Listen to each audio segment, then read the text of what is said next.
من الجمل العبقريه اللي اتقالت في فيلم طيور الظلام لما عادل امام قال رياض الخولي مفيش صداقه مع خصومه يا علي.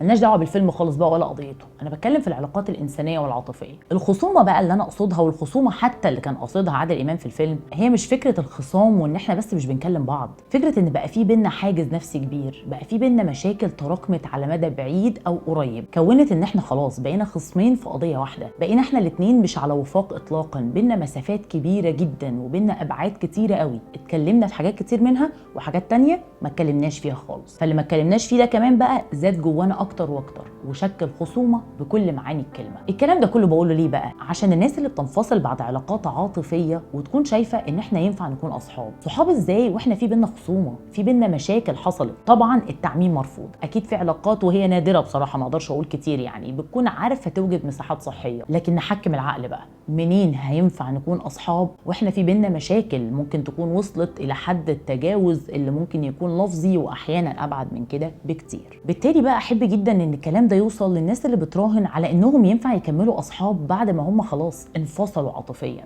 بتعملوها ازاي يا جماعه؟ ينفع بقى نبعد وكل حد لما يخف يحاول يحكي الحكايه من منظور العظه والحكمه، لكن ان احنا نستمر اصدقاء بعد ما نكون غلطنا في بعض، دي بقى بصراحه زي ما قال عادل امام فعلا، مفيش صداقه مع خصومه بتستمر يا علي.